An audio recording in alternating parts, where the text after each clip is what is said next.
प्रिय विद्यार्थियों, हिंदी साहित्य बीए प्रथम वर्ष प्रथम प्रश्न पत्र के अंतर्गत मैथिली शरण गुप्त के संकलित अंश चित्रकूट में राज्यसभा का व्याख्या भाग हम पढ़ रहे हैं। इस अध्याय के पिछले वीडियोस आप अवश्य देख लें और चैनल को सब्सक्राइब भी कर लें और आप वीडियो को पूरा देखें, जिससे कि हमारा वीडियो बनाना और आपका देखना दोनों सार्थक हो सके। इससे पिछला वीडियो आप लोगों ने बहुत अधिक मात्रा में देखा, उसे लाइक भी किया, इसके लिए आप सभी का बहुत बहुत धन्यवाद। अब हम प्रारंभ करेंगे पद संख्या 21 से। हे देव विफल हो बार बार भी मन की, आशा अटकी है अभी यहाँ पर जन की। जब तक पितुराज्ञा आर्य यहाँ पाले, तब तक आर्या ही चले राज्य संभाले। भाई अच्छा प्रस्ताव और क्या इससे, हमको तुमको संतोष सभी को जिससे। पर मुझको भी हो तब न मैथिली बोली, कुछ हुई कुटिल सी सरल दृष्टियां भोली। भाभी तुम पर है मुझे भरोसा दूना, तुम पूर्ण करो निज भरत मातृपद ऊना। ये आपका पद है, शब्दार्थ देख लीजिए। पितुराज्ञा यानी पिता की आज्ञा, पितुः प्लस आज्ञा को जब संधि करते हैं, संधि विकार होता है, तब पितुराज्ञा होता है, र का आगम होता है, तो शब्द बनता है पितुराज्ञा। आर्य का मतलब राम, आर्य का मतलब सीता, मैथिली का मतलब भी सीता, मिथिला की राजकुमारी मैथिली। कुटिल का मतलब वक्र टेढ़ी, ऊना का मतलब होता है तुच्छ, छोटा कह सकते हैं अपन। ये सारे शब्दार्थ हैं और प्रसंग इसका पूर्ववत यानी भरत राम जी से अनुनय विनय कर रहे हैं और इसी बात का वर्णन इन पंक्तियों में किया गया। जो पहले मैंने आपको प्रसंग बताया था वो प्रसंग यहाँ पर भी आएगा। व्याख्या देखते हैं। भरत येन केन प्रकारेण राम को मनाने की कोशिश कर रहे हैं। इसी क्रम में वे आगे राम से अनुनय विनय करते हुए कह रहे हैं कि हे देवता, बार बार हम सभी आपको मनाने का प्रयास कर रहे हैं और प्रत्येक बार सभी आशाएं असफल हो रही हैं। फिर भी सभी को विश्वास है कि राम अवश्य कुछ न कुछ सकारात्मक उत्तर देंगे तथा इस सभा का उचित परिणाम निकलेगा। इसीलिए वो कहता है कि मेरी प्रार्थना है कि जब तक आप वन में रहकर पिता की आज्ञा का पालन करें, तब तक आपके अभाव में माता सीता ही अयोध्या चले और अयोध्या का स्वराज्य संभाले। अपनी प्रतिक्रिया व्यक्त करते हुए राम बोले कि हे भ्राता, जब तुमने कह दिया है तो इससे अच्छा प्रस्ताव क्या हो सकता है। हमें, तुम्हें और सभी को जिससे संतोष हो, सुख की प्राप्ति हो, वह निर्णय मुझे भी सहर्ष स्वीकार है। अर्थात सीता चलकर अयोध्या का स्वराज्य संभाले, इस बात से मैं सहमत हूं। राम अपनी सहमति प्रकट करते हैं। राम के इतना कहते ही सीता बोल पड़ी कि मुझे यह निर्णय स्वीकार नहीं है, भले ही सभी को स्वीकार हो। मैं तो स्वामी के साथ ही रहूंगी, यह व्यंजना है। जब सीता ने सभी के निर्णय को अस्वीकार कर दिया तो जो सभा क्षण भर पहले खुश हुई थी, उन बोली दृष्टियों में हल्की सी वक्रता यानी टेढ़ापन आ गया। स्थिति को संभालकर भरत ने सीता से निवेदन किया, हे भाभी, तुम पर मुझे दुगना भरोसा है।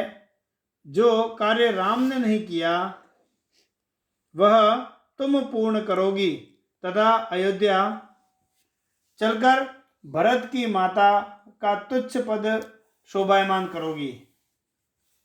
अर्थात अयोध्या चलकर तुम मुझे माता समान उचित निर्देश देती रहना, मेरे लिए यही बहुत है।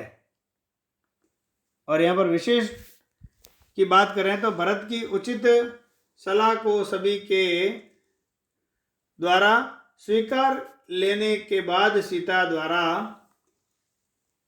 अस्वीकार कर देना संपूर्ण पद्यांश को कौतूहल में बना देता है। राम भरत सीता संवाद में तीनों की चारित्रिक मर्यादा, आदर, सत्कार सहज ही द्रष्टव्य है, अर्थात दृष्टिगोचर होता है, देखा जा सकता है। बार बार में पुनरुक्ति प्रकाश अलंकार है। आशा अटकी है अभी में अनुप्रास अलंकार है। कुटिल सी में उपमा अलंकार है। इसके अलावा तत्सम तद्भव तथा देशज शब्दों के प्रयोग हिंदी को सरल बनाते हैं। देशज यानी देशी, जो हमारी जो बोलियां हैं उनसे लिए गए शब्द। अब हम अगला पद देखते हैं, पद संख्या 22। जो कौशलेश्वरी हाय वेश ये उनके,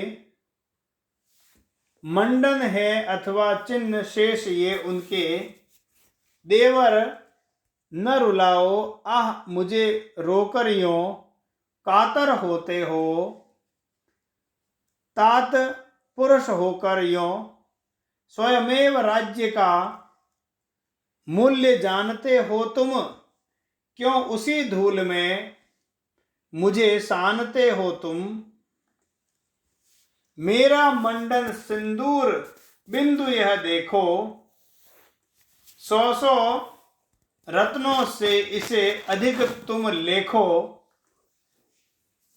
शतचंद्र हार उस एक अरुण के आगे, कब स्वयं प्रकृति ने नहीं स्वयं ही त्यागे।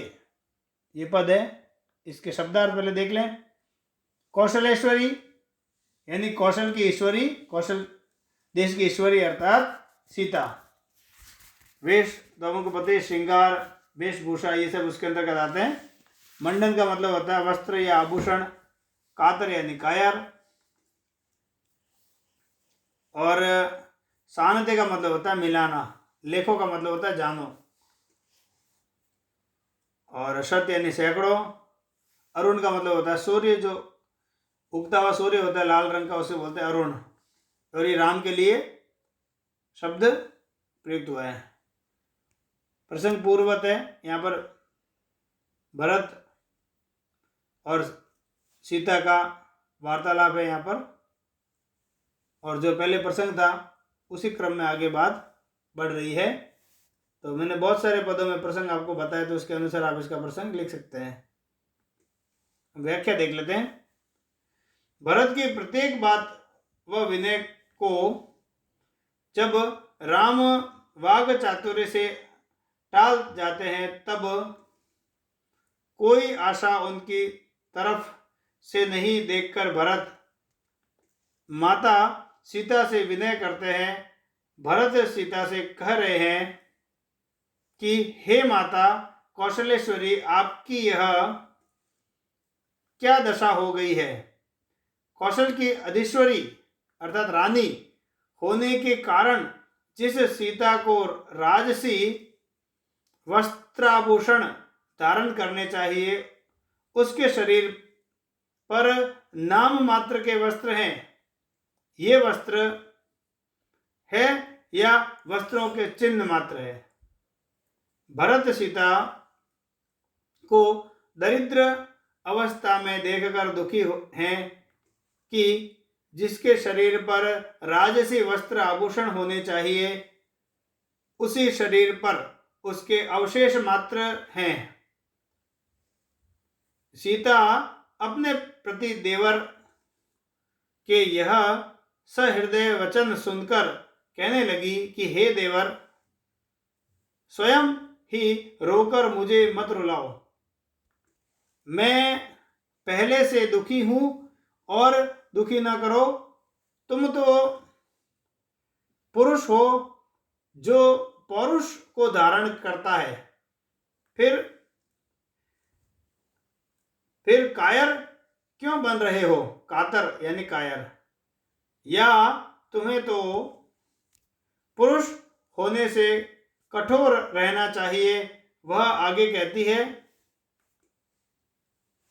हे देवर, तुम स्वयं राज्य का गुरु गंभीर उत्तरदायी कार्य जानते हो, और ये सब जानते हुए भी मुझे ऐसे कठिन कार्य में क्यों डाल रहे हो?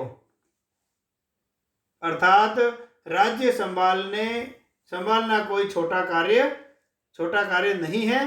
यह तो पुरुष की कठोरता के अनुकूल महान कार्य है, जिसमें मुझे मत डालो, क्योंकि मैं न्याय नहीं कर पाऊंगी।